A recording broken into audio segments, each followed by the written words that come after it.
भाजपा सरकार शिक्षा व्यवस्था को पूरी तरह खत्म करने पर तुली, राजकुमार भाटी।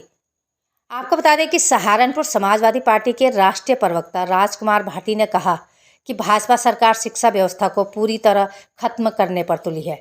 उन्होंने कहा कि भाजपा सरकार पाठशालाएं बंद कर रही है और मधुशालाएं खोल रही है। राजौरी गार्डन स्थित सपा नेता के आवास पर पत्रकारों से वार्ता करते हुए उन्होंने मेरठ सहारनपुर शिक्षक निर्वाचन क्षेत्र विधान परिषद सीट के लिए डॉक्टर नितिन तोमर को प्रत्याशी घोषित किया। साथ ही उन्होंने कहा कि अब तक किसी भी पार्टी या निर्दलीय ने चुनावी मैदान में उतरने की हिम्मत नहीं दिखाई, लेकिन सबसे पहले सपा ने अपना प्रत्याशी उतारकर चुनावी जंग की शुरुआत कर दी है। साथ ही उन्होंने बताया कि पहले चरण में 9 जिलों की सीटों पर सपा के वरिष्ठ नेता नितिन तोमर के साथ खड़े हैं। उन्होंने कहा कि जब जब सपा की सरकार रही है, शिक्षकों के हित में योजनाएं लागू की गई है, क्योंकि सपा संस्थापक मुलायम सिंह खुद एक शिक्षक रहे हैं। उन्होंने भाजपा सरकार पर निशाना साधते हुए कहा कि भाजपा चाहती है कि समाज पढ़ा लिखा न हो, क्योंकि जब समाज शिक्षित होगा तो अपने अधिकार मांगेगा और सरकार से सवाल करेगा। भाजपा की पूरी योजना समाज को अंधकार में रखने की है।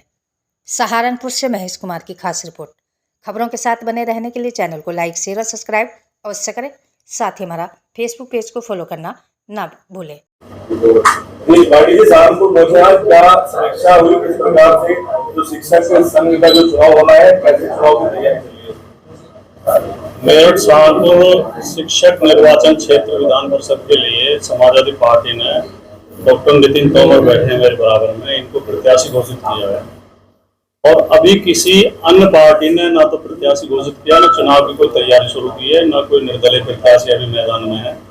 सबसे पहले हमारे प्रत्याशी मैदान में आए हैं। हम अभी पहले चरण में जो 9 जिले हमारी सीट पर आते हैं, 9 जिलों में समाजवादी पार्टी के सभी वरिष्ठ नेताओं से मिलकर नितिन तोमर जी आशीर्वाद प्राप्त कर रहे हैं और उन सबसे अपील कर रहे हैं कि चुनाव लड़ाने की योजना बनाएं। तो हम अगले चरण में वोट बनवाने के लिए जिम्मेदारी देंगे, अलग अलग ग्रुप बनाएंगे, जो वोट बनवाएंगे, जो वोट गिरवाएंगे।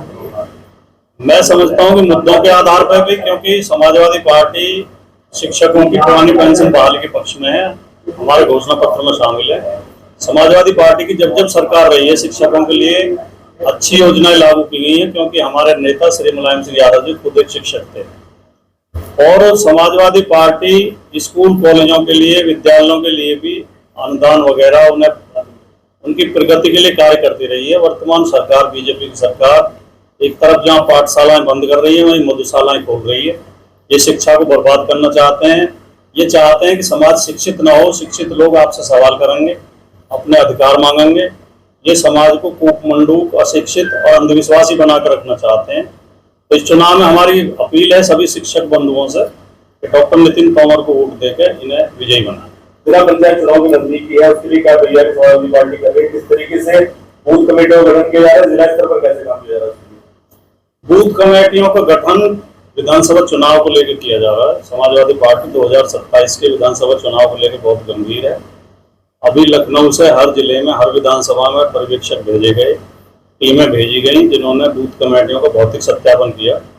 और जहां बूथ कमेटियां कमजोर थी, वहां दोबारा बनाई गई, दोबारा गठन किया गया। पूरे प्रदेश में बूथ कमेटियों का गठन लगभग पूरा हो चुका है। दूसरे चरण में उनका प्रशिक्षण कार्य शुरू होगा, जिसमें बूथ कमेटी के सदस्यों को पार्टी के मुद्दे बताए जाएंगे, घोषणा पत्र बताया जाएगा और ये भी प्रशिक्षण दिया जाएगा कि भारतीय जनता पार्टी जो चुनाव में धांधली करती है, वो किस किस तरीके से करती है, उसे हमें कैसे रोकना है।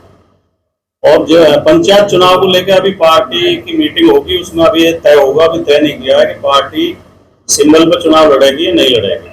तो जब ये निर्णय हो जाएगा तो फिर उसके बाद पंचायत चुनाव के बाद किस प्रकार से तैयारी चल रही है चुनाव को लेकर? आप पहले प्रत्याशी हैं जो शायद मैदान में है, अभी और प्रत्याशी मैदान में भी नहीं है, क्या मानते हैं? देखिए, शिक्षा संवर्ती सूची का विषय है और शिक्षा का मुद्दा ऐसा मुद्दा है जिस पर हमेशा चर्चाएं होती रहनी चाहिए। जिस प्रकार से इस सरकार में शिक्षा, शिक्षालय और शिक्षकों तीनों की उपेक्षा हो रही है, यही हमारे मुद्दे हैं। शिक्षकों को पुरानी पेंशन का जो ना दिया जाना एक बड़ा मुद्दा है। वित्तविहीन शिक्षक को मानदेय ना दिया जाना बहुत बड़ा मुद्दा है। और शिक्षक के लिए एक मेडिकल फैसिलिटी का ना होना, क्योंकि गरीब शिक्षक 5-7 हजार रुपए की नौकरी कर रहा है और उसके परिवार में यदि बीमारी आ जाती है या वो कहीं एक्सीडेंट हो जाता है तो वो सही से इलाज कराने की स्थिति में नहीं है, क्योंकि आजकल इलाज इतना महंगा हो चुका है कि 50,000 रुपए तो बुखार उतारने में लग जाते हैं। तो मुद्दा यही है कि शिक्षकों का सम्मान बढ़े, और चूंकि पार्टी हमेशा से शिक्षक हित के कार्य किए हैं, नेताजी भी हमारे एक शिक्षक ही थे, तो उन्हीं मुद्दों को लेकर चुनाव है। सहारनपुर में शिक्षक संघ के जो प्रत्याशी है, किस तरीके से यहाँ पर तैयारी चल रही है? सहारनपुर में क्या कुछ अपील लोगों से की जा रही है? शिक्षकों के पास क्या अपील की जा रही है चुनाव में शामिल होने? देखिए, सबसे पहले तो मैं जो हमारे समाजवादी पार्टी के राष्ट्रीय प्रवक्ता है डॉक्टर राजकुमार भाटी है, उनका जिला सहारनपुर के अंदर इस्तेमाल करते हैं और उनका शुक्रिया अदा करते हैं कि उन्होंने जिला सहारनपुर के लोगों को ये मौका दिया कि उनसे रूबरू हो सके। इसके अलावा जो हमारी समाजवादी पार्टी ने अपना कैंडिडेट डिक्लेयर किया है नितिन तोमर, वो उनके साथ हैं। और टीचर्स कॉन्स्टिट्यूएंसी के लिए जो 9 जिलों में इलेक्शन हो रहे हैं, इनमें इस वक्त की जो तैयारी है खासतौर से वो वोटर बनवाना है। हमारे नितिन जी बहुत सक्षम है, यूथ है।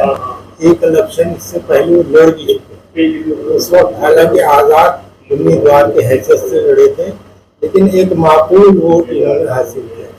इसलिए अब हमारी उम्मीद ये है कि चूंकि अब समाजवादी के बैनर पे है तो इंशाल्लाह जीत इनकी होगी। और जैसा कि अभी टाइम है और हमारे राजकुमार जी ने बताया है कि भाई यहाँ हम लोगों को तैयारी करनी है, वोट ज़्यादा से ज़्यादा बनवाना है, ये हम लोगों की जिम्मेदारी है। हम बाकायदा राजकुमार जी के निर्देशन में इस काम को करते रहेंगे और उम्मीद करते हैं कि जो हमारा मकसद है और जो हमारे राजकुमार जी जिस मकसद के लिए यहाँ आए हैं उसमें हम लोगों को कामयाबी मिलेगी।